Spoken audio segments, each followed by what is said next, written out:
Drake Maverick has re-signed with WWE. I don't know how to feel about it. Welcome to the WrestleTalk podcast review of NXT. I'm Chopper Pete Quinnell. I am joined by the man, if he could choose one flavor of crisp, it would be Chardonnay, Adam Blompier. Look, Chardonnay is but one of the ingredients in what make up the best crisps ever made. Not only it's Chardonnay white wine vinegar, first off, so you don't just pour you just pour box wine into a crisp bag, and then it's the Vital sea salt. They're Co-op's sea salt and white wine Chardonnay crisps, and they're brilliant. And you're going to try one, and you'll thank me. Will I? You will. We'll see about that. Anyway, we should probably talk about NXT. I tell you what, before we do, we have a very fun picture for you, because it was two weeks ago, yesterday, I had to shave off my eyebrows for Quizlemania, shaving off cherry, shave off my beard and everything. So we've got a picture from the NXT review 2 weeks ago. Are you ready for this? Oh my God. Look what at a that. difference. What a difference it makes, Pete. I'm miserable. I have no eyebrows. I have some parts of a beard. But 2 weeks later, they're still not grown back yet, but they're better. My beard is fine, though. And that's the important bit. Back to being handsome, Pete. Welcome back, handsome Pete. Hashtag not quite so smooth, Pete. Yes, exactly. But anyway, let's talk about NXT, and I'm going to put these on now because it makes me feel better. So you don't need them, Pete. They are not your prescription. Placebo effect. It's fine. You have eyebrows. You don't need to cover up your brow anymore. Properly. I need them. They make me feel safe. Anyway, let's talk about... We've talked about this for way too long. Let's get into talking about Drake Maverick re-signing with WWE, because this came about in the main event of this show when it was the finals of the Cruiserweight tournament. It was El Hijo del Fantasma versus Drake Maverick in the final. Maverick had a promo earlier in the night, which sort of made sense of him just saying, I don't know what's going to happen tonight. That's the beauty of it, etc. And I remember he wanted chocolate cake. I remember that. He did seem like he was having a manic episode. Are you okay, hun? So I thought it was borderline back to his old comedy, which is not the angle to go with Drake Maverick. He can do funny, but this is I don't think this was the time for it. They brought it back. The whole, this might be the best day of my life, this might be the worst day of my life. Solid enough a structure, but him just kind of skipping around and standing on a bench and talking about cookies. It's just careful now. We're in Dean Ambrose territory, and I don't like it. Yeah, exactly. But it was good enough, and I was still invested in the story. The match itself, I thought, was booked perfectly. It was just Phantasma just working down Drake Maverick the whole time, working pretty much full heel. And it did that straight from the off. He went for a handshake and then went to roll him up from the handshake immediately, kind of cementing him from the off as the heel in the match. He hit a horrible-looking sit-out powerbomb on the mats on the outside. Sweet Jesus. Yeah. The impact when it hit. Yeah, I just Drake Maverick, either amazing seller or just genuinely was incredibly winded, but just that kind of the rasping guttural sounds that were coming out of him, really, really great. Because I think Maverick at times can maybe over-egg the drama sometimes in his matches. I don't want to be a big criticism, because I think Drake Maverick is great and he was really great in this match, but I think sometimes he can be a bit over performative. But that move justified literally the other kind of incredibly high drama in the match. It was really good booking. And I suppose we should talk about these lads. Yeah, El Conquistadores, the luchadors in the room. So yeah, the match itself, he continued to work over his back for the whole thing, kind of really playing up the hill. There were some near falls, hit another sit-out powerbomb in the ring, and Drake kicked out. It was a great near fall from that. And then the luchadors came out, and we'd predicted that Phantasma would turn heel because he was going to be aligned with the luchadors, and that half happened. So he was working heel in the match. The luchadors came out and stood in front of Phantasma and didn't touch him. They just kind of glared down at him while he was sitting kind of on the apron leaning up against the apron of the ring. And then Maverick just came out, suicide dive out the ropes, hit them both, and then beat them both up. But then that distracting, as Maverick got back in the ring, allowed Phantasma to hit a super kick and the Phantom Driver for the win.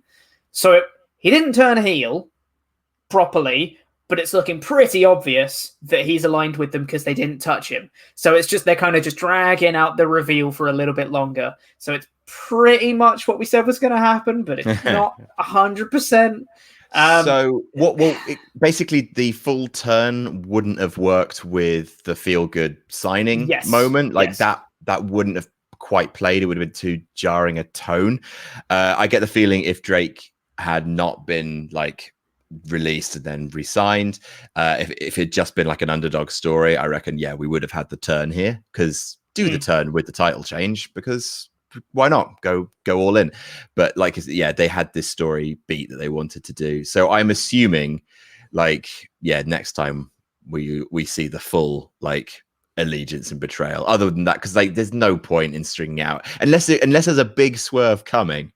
Like that's it. The story's been told. Yes, he's the leader of this weird army of lucha schmoes. So that's done now. So unless it's someone else is doing this, maybe it's Damian Priest. Like if someone else is doing this, let's just next NXT we'll get the reveal almost nailed on. I get the feeling something they might do is something that like Phantasma says, as like the honorable babyface, he goes, you know what, I'll give you a rematch, Drake, because those people were out there. Let's have a rematch. And then they're just going to do essentially what they would have done at the final and just have the full heel turn. And him just being like, just kidding, I'm an a-hole the whole time. And that will be a solid story for that one. But then after that, he wins the interim Cruiserweight Championship. Phantasma celebrates, walks off. The Luchadors vanish, I guess. And then Drake Maverick's left alone, rolls out the ring. All of the crowd that they've got around them are kind of banging against the plexiglass and cheering Maverick on. It was really well done, honestly. Like I could feel the emotion from it. Maverick's such a great actor as well. Could totally, see. I don't know whether this was a shoot or not. I don't think it was, but he was kind of just soaking up the crowd, just walking out. Commentators putting over that his career was over now. And as he's walking up the ramp, Triple H comes out, gives him a hug, hands him a contract, and then they just sign it there and then. Maverick starts crying, holds up the contract, gives Triple H another hug, and Triple H kind of holds up Maverick's hand and he celebrates with the contract to end the show. Tell you what, though, bloody hope it wasn't a shoot, because he didn't read that contract. Never sign a contract you haven't read. Triple H could have put anything in that contract, being like, "Well, true. What's he going to do? Ruin his moments? I can like halve his pay." Like you have no idea what your downside is. You have no idea what your sick coverage is. Like. They could have royally screwed Drake Maverick with that contract. So, almost certainly not a shoot moment, but so it's tricky, right? We've been arguing, not necessarily arguing because I think we're both on the same page about this. It's weird. And honestly, I don't know where Drake Maverick goes from here, because this storyline's over now. Unless they do, I think your idea is the best idea, which is follow up with the rematch, and the rematch is ruined, which then gives Drake an actual feud to go into. Because, the story's done now. What I hope is that we don't now see Drake Maverick sidelined for a little bit. I hope not. I don't think that's going to be the case, because one of the reasons why Drake Maverick was such a compelling character was that he was living on borrowed time, and now he's back. It's uncomfortable, because what we could do is we could talk forever into at what point was he re-signed? Was he always re-signed? Was this just a long con from the outset? I get that, because there is this pervading feeling of it's uncomfortable.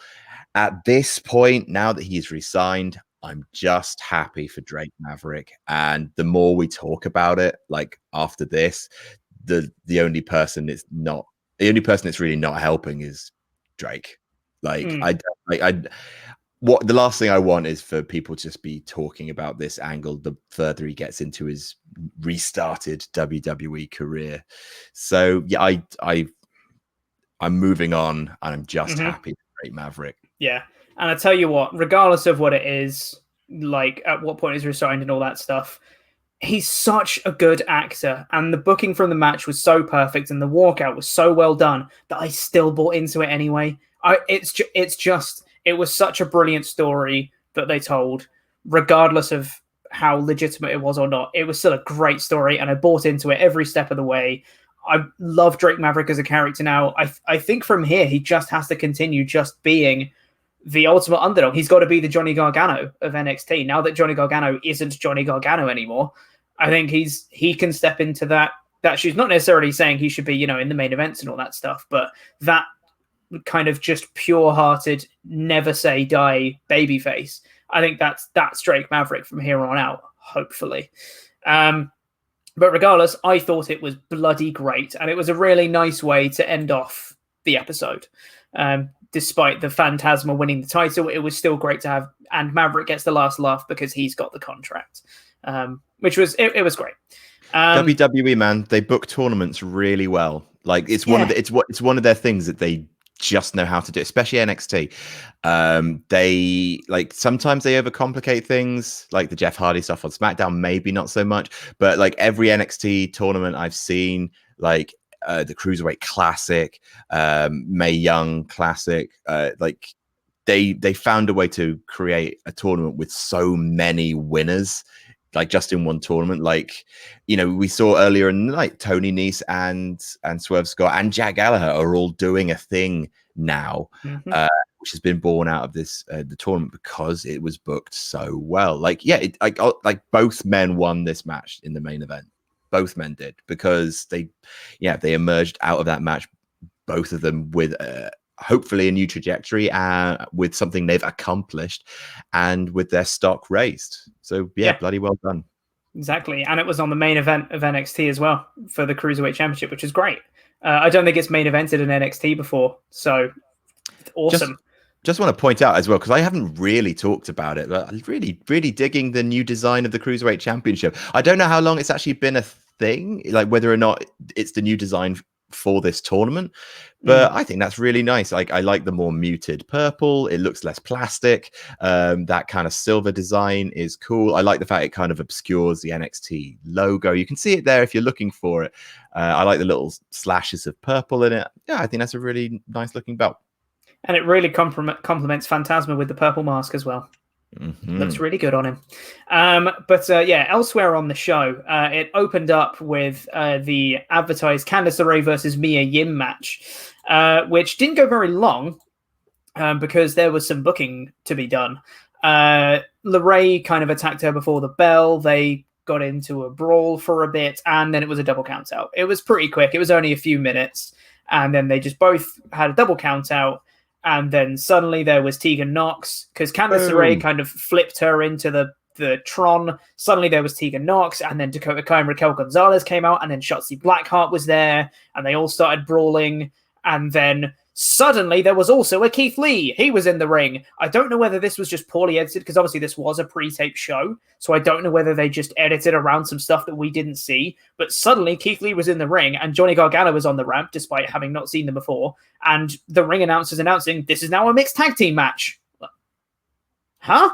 Yeah. They didn't get involved. What? I'm so confused, because surely you then set up the 6-woman tag, but they're setting up the 6-woman tag for TakeOver, which is now an official match on the card. It's going to be the 6 women that I just mentioned. So it's Mia Yim, Tegan Nox, and Shotzi Blackheart versus Dakota Kai, Raquel Gonzalez, and Candice LeRae.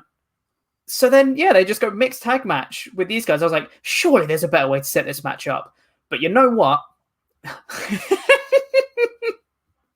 For podcast listeners, Adam just put up a gif of Teddy Long on the screen. Look at him go. It's a tag match, player. Holla, holla. But I tell you what, though. For all my criticisms of how this match was set up, as soon as Keith Lee got in the ring and he grabbed Johnny Gargano and threw him into the ring, I had such a big smile on my face. I was like, oh my God, I just want this so bad. And he he can bench both Garganos. He's the strongest, sexiest, loveliest man who ever lived. I love him. He's just so good. And yeah, it was quite entertaining because neither Keith Lee or Johnny were in wrestling gear. They seemed to be in casual clothes, which added like a surprise element to the match. And then, yeah, once Keith Lee got the hot tag and just started going nuts on Johnny Gargano, I was like, God, I cannot wait for this match. I'm so excited. But Johnny, being the sneaky boy that he is, being in casual clothes, he had his bloody car keys on him, didn't he? So as Keith Lee got him up for a spirit bomb, Johnny got out the car keys and stabbed him in the eye with it, forcing him to drop him. And using that distraction, Candice LeRae rolled up Mia Yim for the win. I thought that was really, really smart. I really liked the outcome of that match because it doesn't really give away anything for TakeOver. You barely saw any interaction between really any of these four too much. And it leaves so much for their respective matches at TakeOver. And it sets the seeds in motion of being like, yeah, Johnny's really sneaky. He could get one over on Keith Lee at TakeOver. Johnny posing with the North American title. I thought it was great. Yeah, it's like, obviously reminiscent of the recent work in AEW with Jericho spiking Jon Moxley.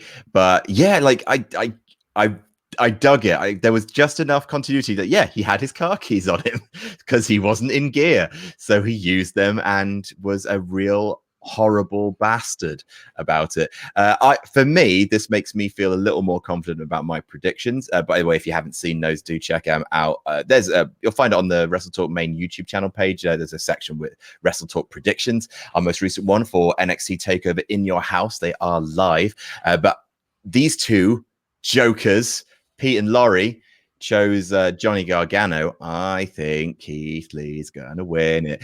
So what this reeks to me of, Keith Lee's going in properly hurt. He'll overcome Johnny Gargano thanks to some sort of mix-up or whatever. Gargano can maybe do a thing to kind of get his heat back or something. And I think they're going to do the title change on TV, because they really love doing title changes on TV, like everything to kind of pump these ratings. I think you're going to get a rematch. I think Gargano will win there as a result of Adam Cole's like interference. Like him and Keith Lee will have a run-in, just like, oh, we both defended our championships, blah, blah, blah. Adam Cole will cost Keith Lee his, and then Keith Lee at the next takeover will take it from Adam Cole. At least that's what I'm hoping, because I don't want to lose prediction. Yeah. No. No. No. I just think Johnny's gonna win. Maybe. Yeah. I really like this. I cannot wait for that takeover match. I'm really, really excited for it. Yeah. And I thought, it was a really effective booking. As much as I was confused and I thought it was really convoluted, and we mentioned last week about being like a little bit WCW booking, and this was kind of in that vein. It was really convoluted and people were just there for reasons.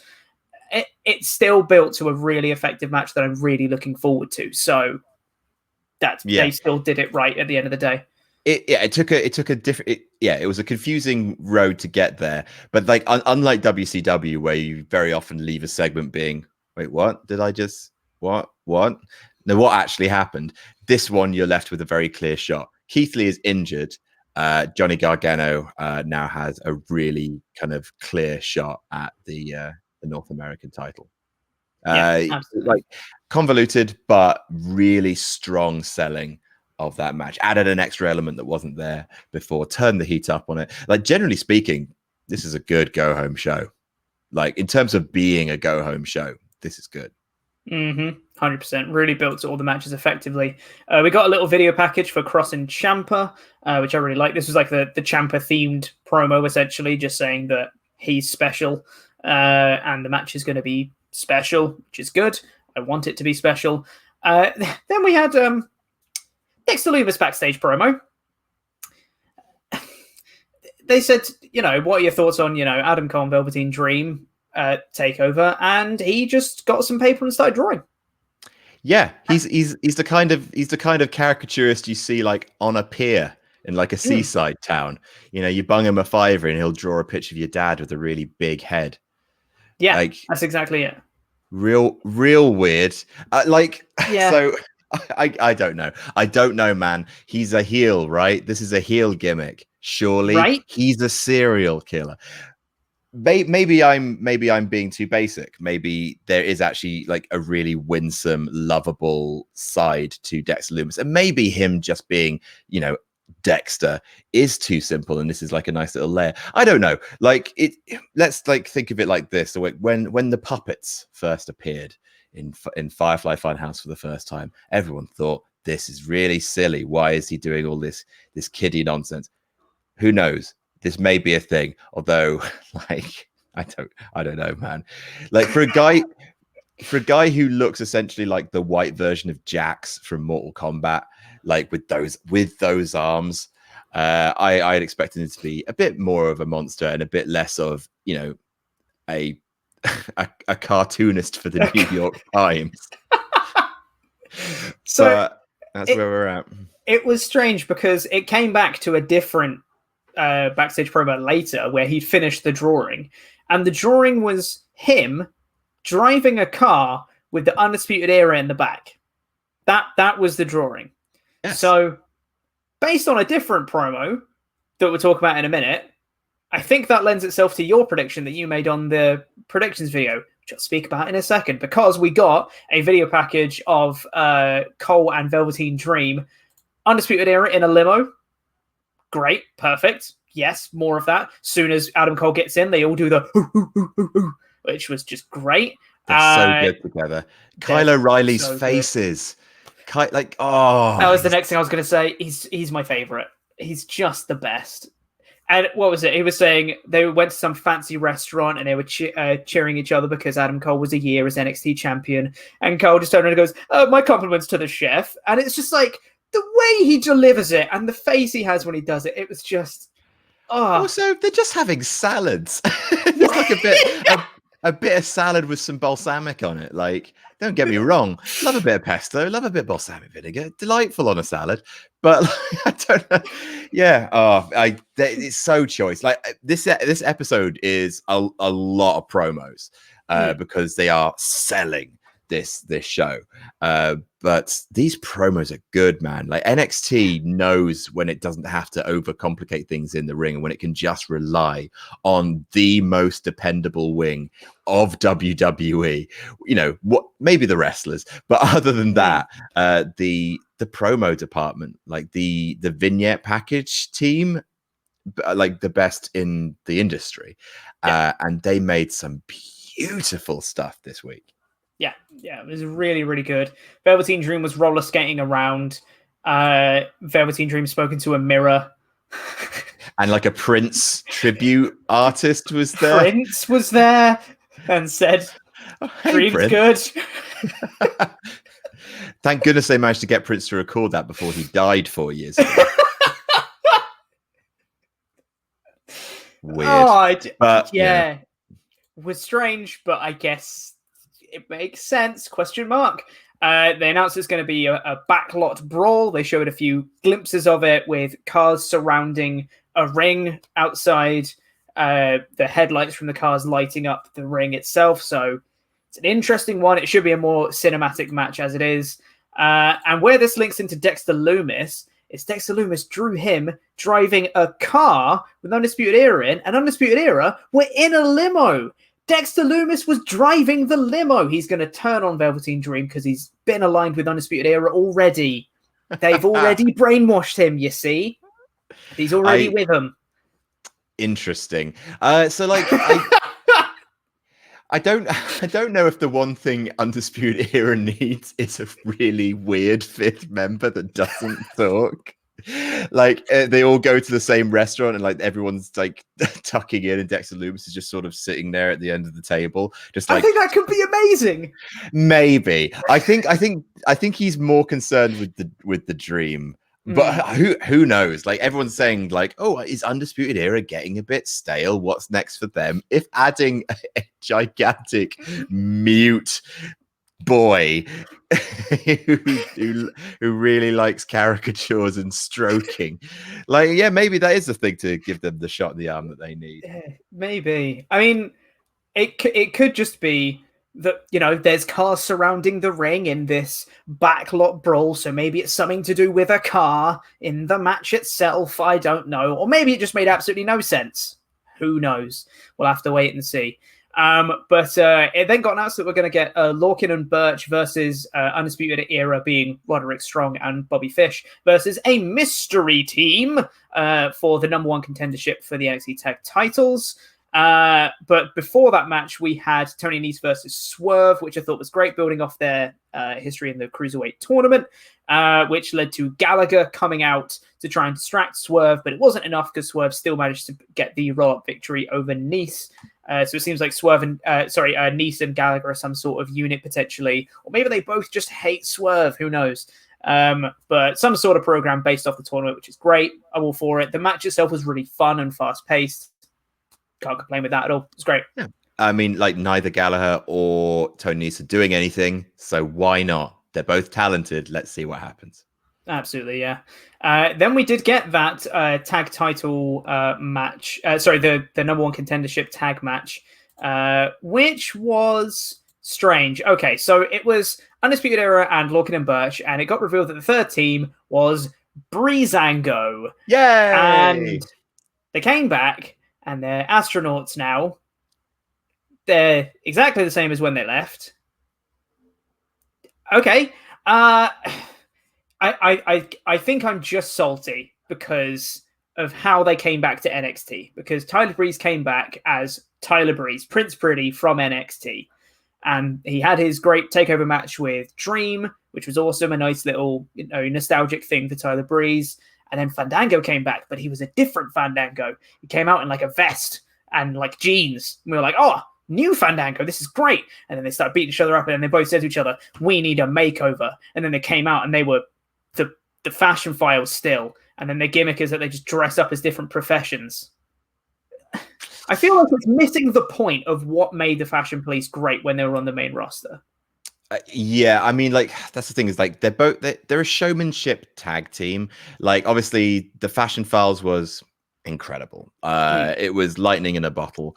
We don't know whether or not this is going to be like Fashion Files or Damien Sandow dressing up weird every single week. Like, they're on NXT. NXT fans are into, they love a bit of comedy in their wrestling. These guys, like, I'm happy they've got something to do. You could argue that both men deserve more than just something to do, but they are now challenging for the tag team titles. So there you go. Like, whether or not, like, is NXT too stacked to have Tyler Breeze and Fandango as like singles guys, or as a kind of, like, I don't know if I want Breezango to be a team and not do this. I don't know, like, because they've always been silly. Like, I know that Tyler Breeze wasn't as silly on his first NXT run as he has become, but they're very good at like these images, and I really like them coming down with astronaut outfits. And I think, I don't know, like, they're sort of in a little bit in the veteran spot, which is they are being used to build up other NXT talent. Like, it feels like it's, without a sudden resurgence and a big storyline element, it's not really Fandango's time right now. But like, they're being used really, really smartly. They're an established team. They're a beloved team. It's too soon for only Lorcan and Danny Burch, because it feels like we are on their story now. Like, with last week, we finally got to see something about that team. Like, we've never really had an insight as to who they are beyond the odd backstage promo. As long as they keep building that up, and they're the guys to take the belts off Imperium, like, maybe that's next takeover. Whereas in the meantime, Breezango are the perfect team to legitimize Imperium as, heel dominant, and I, like you say, like, it's a bit frivolous, but it's smart. Frivolous versus Imperium. Like, Imperium are going to be so annoyed that they're facing Breezango. Although the only thing that kind of then did confuse me was we also got an appearance from these lads. Yeah. So Breezango got the win in this match, and don't get me wrong, I think Breezango were great. I think in the ring, they did really well in this match. And yeah, I'm not complaining of having them against Imperium. I'm just really not a fan of their entrance. I wish they were they can still be showmanship and over the top and very performative, but I just don't get the gimmick of let's come out as construction builders, let's come out as astronauts, let's come out as naval people. It's just a bit weird. I don't really get it. But yeah, they got the win, and Imperium came out afterwards to stare them down. And then behind Imperium came Indus Sher with Malcolm Bivens, who are also kind of in the mix of the tag division, I guess. The supposed report is that they were supposed to feud with Matt Riddle and Pete Dunne as the Cruiserweights, but then, the world went crazy. And then, Matt Riddle was getting called up to the main roster. So they kind of just took them off TV while they sorted out the tag division picture. But now it's been sorted out. Matt Riddle's on going to SmackDown. They've got the tag titles on Imperium, who are in NXT. Now they've decided to bring them back in. So I don't know where they fit, really. Now that Breezango are number one contenders, I don't know whether they're going to cost Breezango their tag title match because they believe they should win or something, and then they spin off into a Breezango Indus Sher feud. Indus Sher beat them to gain momentum, and then maybe when Lorcan and Birch win the titles off Imperium, they come and challenge Lorcan and Birch. Maybe it feels a bit disjointed right now, but I'm sure it'll work itself out in time. That seems like the neatest way of doing it. Yeah, that's the only thing that really makes sense, because I don't want to see Indus Sher just being put in the match as a triple threat. Then these wonderful stakes matches at NXT, has actually been really good at having most weeks, a match that means something, there's something on the line. It's been a really good month for that for NXT. I don't want that to kind of suddenly not mean anything. So yeah, I think that kind of makes sense. Breezango again, maybe being used, maybe they'll be crushed by Indus Sher to kind of, and then they smash up against Oney Lorcan and Danny Burch. I think that makes sense. Yeah, hopefully. Fingers crossed that's what they do. We had Aaliyah trying to impress Robert Stone after Robert Stone was fired by Chelsea Green because she's getting called up to the main roster. Thanks for that exclusive, Louis Danger. So Aaliyah was trying to impress Robert Stone. She lost. Santana Garrett got the win instead, and Robert Stone walked off. I love the idea that if an agent loses their client, they just start sleeping in their car. Surely, if you're an agent, right, and you lose a client, isn't that when you go into kind of self presentation overdrive because you need to get another one? He's just, yeah. I love the WWE pantomime shorthand of going through a difficult time right now, so I look like I come out and having been slept in a bin. Do you remember when Brock Lesnar was squashed by Goldberg and Paul came out and he hadn't shaved, he was just crying, he had a loose tie? It's I mean, it's I get it, but you also have a makeup it's fine. I'm not complaining. It's just a fun little quirk of WWE presentation. I'm really not sure where this story's going, or if there is a story. It's muddled. It doesn't feel like they want it. This for me feels like one of the most kind of just plate spinning storylines. And who knows? I trust NXT. I think Robert Stone is talented. I think Aaliyah is fine. I haven't really seen her do that much, to be honest. But Chelsea Green, I think, is good. Although, rumors are Chelsea Green's being called up to the main roster, which is why she separated from Stone. Yeah. So it feels like he's a little bit rudderless at the moment, which is a shame because I think he's good. Yep, exactly. They had a really cool video package for the women's triple threat match. I loved it. Rhea Ripley, Charlotte Flair. My God, Io Shirai is the best. Oh my God. She's so good. They had her underwater cutting a promo, and she looked all mysterious. Her hair was flowing around her and stuff, and she looked amazing. Rhea Ripley was just saying, I finished my 2019 so high, and since then 2020's just been terrible. I lost my title at WrestleMania, and I just want to get it back. Charlotte Flair. I I just don't like her. It's just, I don't know. She just kept kind of, I can't tell what her character is. She's like, I'm NXT homegrown. NXT's my home. And then when people said, you don't go here, I was like, excuse me, I built here. I was like, are you a face or are you a heel? You've done both. She's a heel, Pete. Come on now. She's a heel. You say that. She's a heel, Peter. Yeah. I don't know why we keep having this conversation. She's been a heel all year. She was a heel when she attacked Rhea Ripley from behind at TakeOver. That's what makes sense. Yes, it does make sense that she would be a heel. You know what's funny though? Apparently, a report came out saying that WWE don't view her as a face or a heel. She's a Flair, which is just the worst. I just hate it. I just hate it. Ric Flair was a heel. Yeah, that's what made him Ric Flair. He really was, wasn't he? Anyway, this video package was great. It just put over all three of them and how much they really want the title and how much it means to them. Io Shirai and they had a load of people talking about her, you know, people from radio shows and like Natalya and Beth Phoenix got involved and stuff, just talking about these people. It was great. It was so good. Really built the match effectively. Made me feel very unconfident in my prediction. Very unconfident because Rhea's like got a storyline now, which is like, I don't care, I just want to win. And it's like, that's the sort of thing where you keep losing and there's maybe a heel turn on the horizon. So yeah, maybe it is Io's time. Io. Yep. I keep calling her Io. She's not the smallest moon of Jupiter. second smallest moon of Jupiter. Come on, hang on. I'm checking this now. Io. Well, while you're looking that up, the last thing we'll talk about here was Cameron Grimes versus Bronson Reed. It's the third largest of the 4 Galilean moons of the planet Jupiter is Io. God, that is very specific. There you go. Okay. Anyway, thanks for that. Cameron Grimes versus Bronson Reed happened. Bloody love Bronson Reed. He's the best. Yes.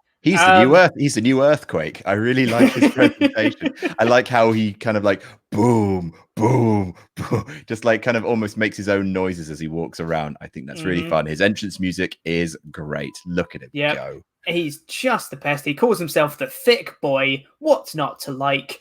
That's thick with 2 C's. And even like when he comes out and he looks at the camera and he does the claw thing, it's just, he just has a presence. He's great.